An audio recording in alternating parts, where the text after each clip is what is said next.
architecture right now to, in some sense, tilt that balance towards high capex but more sustainable options. The last part of the problem is that we don't have adequate international mechanisms at the moment in terms of setting of standards, in terms of cooperation on finance, and especially on cooperation of technology. I mean, we do not have the mechanisms of creation nor of diffusion of technology where the externalities can be very high. A lot of the cleanest technologies still, the impediments remain very large, particularly for a large user like India. Having said all these good things about clean energy, I also want to say that I am no purist. I think in the end, you will need intermediate approaches to find a solution. It's not a question of renewables only at one end and dirty coal on the other. We know that the mix of energy in India will have to be a composite. And it's the search of a right composite which the policy space, including the one here in ICRIER, has to help create. And let me just give an example. In the United States, they have made a huge shift from coal to gas, and especially to super efficient combined combustion gas cycle plants. In doing that, they have reduced their emissions drastically. There is no reason, particularly with the price of LNG right now, why the gas option could not be part of India's solution. But one needs to do the numbers in order to find out, and also the specificity, to be able to come up with options that in some sense combine the different ones. And it's also an area where the private sector, in my view, could play a big role. So clean energy does not mean there's clean energy here and all other energy on one side. Clean energy means making the total package cleaner, not just saying that there will be one technology and one solution that will solve the problem. Let me close by talking about the role of the G20. I mean, the G20 in the past, since 2013, and I'm sure, I know it came up in the panel yesterday, has focused a lot of attention now on unlocking infrastructure potential.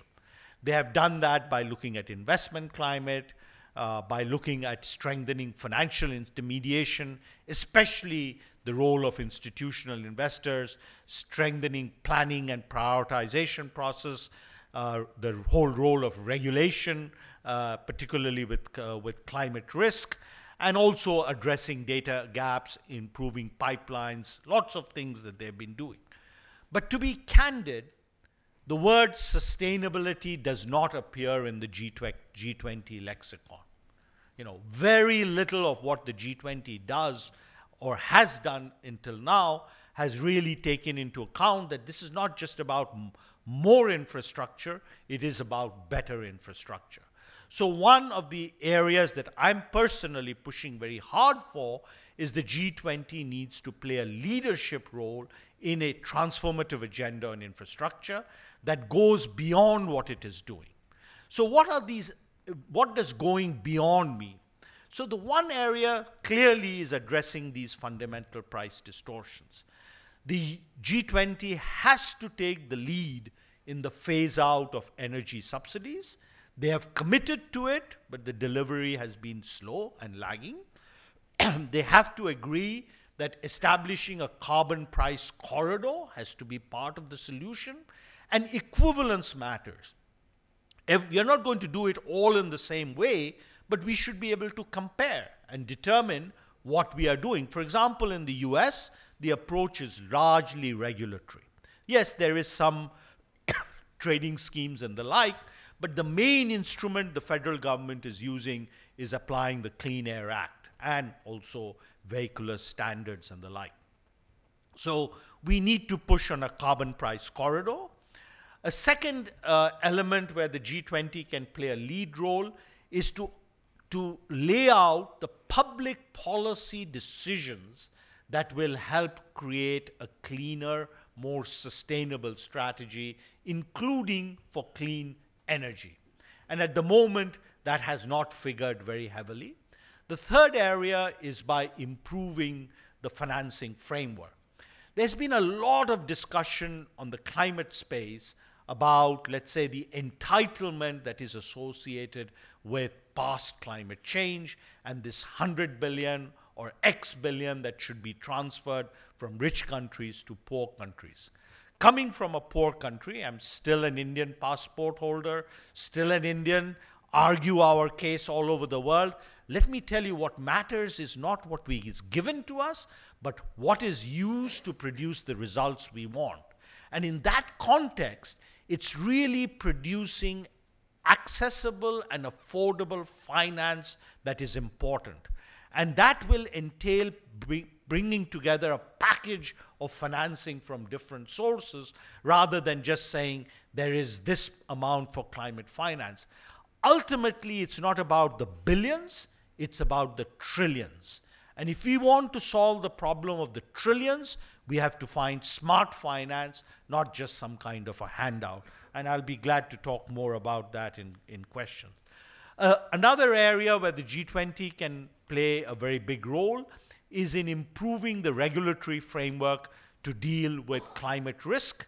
Already being done, the French government actually has been taking a pretty leadership role through what we call the Grenelle rules. The UK is following suit. And we also need to think about the whole issue of stranded assets. One set of institutions that will play a very, very important role are the development banks. Why is that the case? Because in today's world, we live in a world of very low real interest rates in the world, but emerging markets and developing countries are not enjoying that free lunch. Ragurajan makes this point, I make this point in international discussions, that we are not being able in the emerging markets to have access to long-term rates of interest which are commensurate with the underlying risk in our countries and also with the opportunity cost of the capital. One set of intermediaries that are very well placed to produce that, both through their direct role as well as their risk mitigation role, are the multilateral development banks. Yet, the multilateral development banks have been doing very, very little in the infrastructure space in aggregate terms. Compared to this 3 trillion that I mentioned, the net lending from multilateral development banks for financing of infrastructure is only in the order of 30 to 40 billion. Very, very small. It is for that reason that we have had the pressure to create the BRICS Development Bank and the new China-led Asian Infrastructure Bank.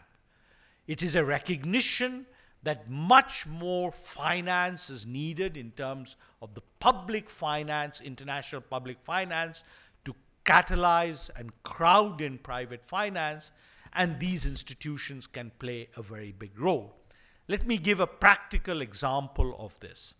There is a proposal right now to have a scheme to finance about 500 million in terms of investment in solar energy for private sector here in India. Where will that money come from? If you got it from commercial sources, you have the hedging problem.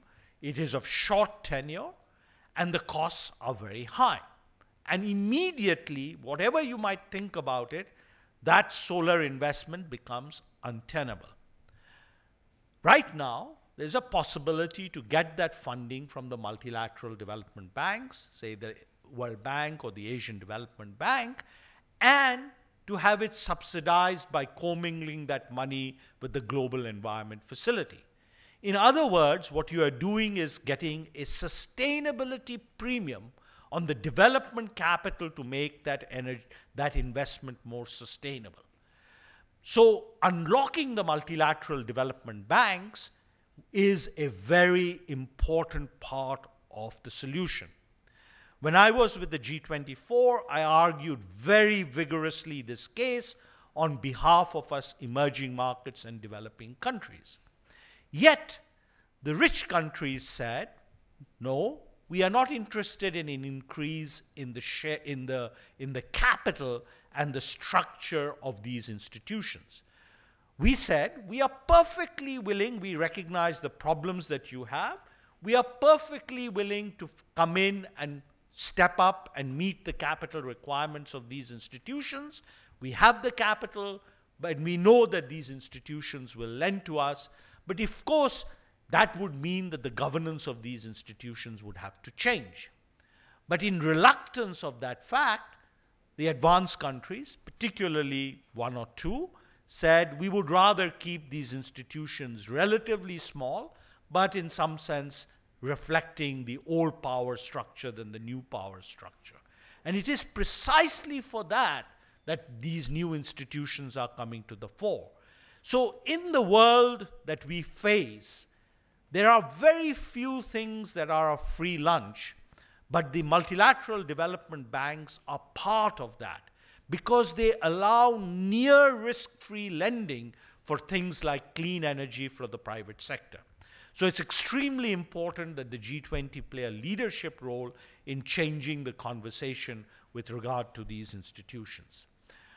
There are several other things that they can do, but I do believe that the leadership of the G20 right now on the climate agenda and on infrastructure is absolutely critical. And it's very, very important and very, very good that India actually has been playing a consistent role in pushing the G20 in this regard. Thank you.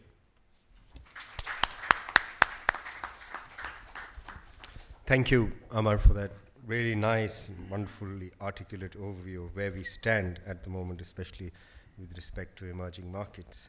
So you've covered distortions, carbon price, financing, and the role of the G20. We'll come back and maybe in the floor interaction come back to some of these issues.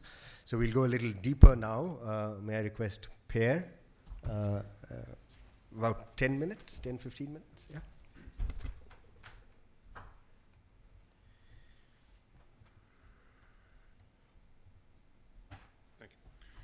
Good afternoon, and thank you, Rajat, for this invitation. It's always a pleasure to be here in these ICRIER conferences where the main global challenges are discussed. So today is how to engage the private sector, and you will observe that it might be interesting to ask the private sector what they would require to engage more in financing clean energy. So what I'm going to do is to try to interpret why we don't see more investments and what might be done about that. But in the end, I think the debate with the private sector might be inescapable on these issues. What I want to do is to review briefly what financing clean energy from my point of view means. Then I will ask where are the incentives for the private sector, and what I'm going to say echoes very much what Amar just said earlier. Then I want to emphasize the fact that there is a new role for public finance to play. And I would end by also mentioning that we are not in a silo type of approach in which we have one session on how to finance renewable, another session on how to finance something else, and so on. We have to have a system view, and actually giving more room to renewables implies more efforts also on conventional energies, and I think that's a message that is important to make as well. So let me start with financing clean energy. I mean, we have a host of very interesting studies about the amount of new investments that are needed. And for example, there is a nice table in a recent report of the Intergovernmental Committee of Experts on Sustainable Development Finance that is in August last year when the final version was published. And you can see the order of magnitude of investment. This is a logarithmic scale, and therefore, if you look at the line renewable energy, basically it's between 300 and 800 billion dollars a year to actually create a scenario in which we can hope for sustainable development along with other investment in other areas. So indeed, one has the impression that the needs are huge and that it is a question of amount of investment. And I just want to challenge that a little bit. Of course, in the end, we need the amounts invested. But I think the real issue is not a question of amount. And the reason I say that is that, of course, we do know that public investment nowadays in many countries, in most countries probably, is very much constrained by the economic crisis and by the past backload of unsustainable public debt. But when you look at global savings overall in the world, it's about 22 trillion US dollars a year. And that means that overall, there is no problem of financial resources. The problem is not the amount. The problem is how these savings are used. And given the size of the savings, even a very small shift in the allocation of resources can have a very, very high impact on the kind of money that is available for sustainable development. So the crucial issue is not a problem of resource, it's a problem of resource allocation. And we know that we know that markets left alone are not going to do the trick. When we look at how these current savings are allocated, they are not allocated towards sustainable development investments. They are allocated toward either old types of investment because profitability is still there, or they are allocated to speculative users, and that leads to the excesses that we witnessed in the past. So a big issue is how can we channel this wonderful, extraordinary private, because most of it is private, force, power, and the markets alone won't do it. And simply telling them, please invest more, won't do it either. So that's the main challenge, and that is what is called financing clean energy. Again, it's not a question of amount, it's a question of resource allocation. When we look at the barriers to investment, Amar already commented on that. First issue is the evolution of relative prices, which is hardly conducive to shifting toward renewables. He mentioned the lack of a price for carbon, but even in places in the world where there is a price of carbon, for example, the European trading system, well, in the EU, the price of the ETS nowadays is around $7 to $8 per ton, and it even fell down a couple of years ago to $5, and this is hardly enough to direct private investment toward clean energy. Any estimate of what would be needed would be closer to the $40 to $60 range, and we are very far from that. This has to do also with regulation, because the price of carbon on the ETS is actually the product of regulation. It is a kind of space for carbon emissions that is allowed by the current regulations, and these regulations have been made at a time when one was not anticipating the severity of the current crisis. With the current crisis, there is less consumption, less investment, and therefore more possibility to emit carbon within the limit, and therefore the price of the carbon tag is getting down. The next thing beyond the price that might still drive private sector investment is the hope of pushing the next technology frontier. If I'm able to create today tomorrow's technology, then tomorrow I will be very profitable. And that's actually a big gamble that some private sector companies might take, and actually even some Chinese companies seem that they might be willing to take that for tomorrow. But overall, it's still a very, very big gamble, and it is very much related to the rest of the environment, which is how you see the evolution of relative prices over time, so that because that is linked to the value of any technological innovation. So there is a lot of intertemporal uncertainty, and this will not be enough to direct the mass of investment toward the clean energy. The third item is whether the current environment in terms of regulation and policies is clear, consistent, and predictable, and the answer is no, it is not. And it is not only because governments do not say the right words. actually increasingly they say the right words and they are honest, because I think, as Amar said, the conscience of the problem has risen quite significantly. But at the same time, there is still uncertainty. And any uncertainty, any scientific uncertainty, is seized by interest groups to actually oppose any change, which means that the course of policy, first, is unclear, and second, is damaged by a lot of inconsistencies, which means that governments are delivering the right objectives and the right talk, but at the same time, you still have subsidies going on. And reforming the subsidy is simply not on the agenda. So these inconsistencies create further uncertainty about the future of policies and of implementations.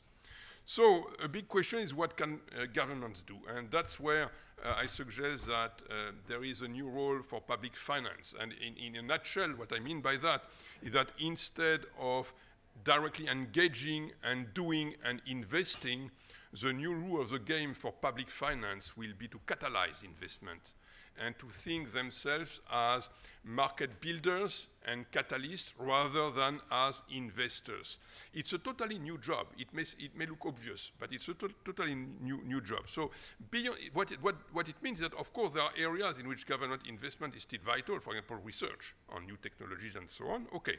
But beyond that, and the first thing to do is to provide coherence, credibility, time consistency in policy choices. And as I just argued earlier, there is a lot to do in that area. The second aspect is to understand that information is crucial and that the markets don't always have it. There is an interesting innovation from President Obama last June or July, I think. He announced a $4 billion program and the creation of an Office of Technology Transition. And the role of that office is not to take investment decisions. It is not to engage directly, but it is to organize the provision of information. So it's a role of market builder. And I think that's very interesting. We don't know whether that will work. We'll need to evaluate, of course, this innovation. But I think it's an interesting move. Beyond that, I think one of the main issues is risk sharing. One of the main reasons why investors won't invest more in clean energy is because there are risks there that the private sector is not willing to take. And they are not philanthropists. They look at profitability. And if there is a risk that is yet to be taken, they will look at it quite seriously. And there are many sources of risk. The market risk, of course, belongs to the private sector to take. But beyond that, the political risk, the regulatory risk, all the things that we mentioned about the lack of consistency of public policies and so on, this is, I think, a risk, a series of risks that the private sector is not willing to take. But the good news is that on the financial market, there are instruments to do with that. If the government is serious about the trend of policies, the government shouldn't have any problem in covering the risk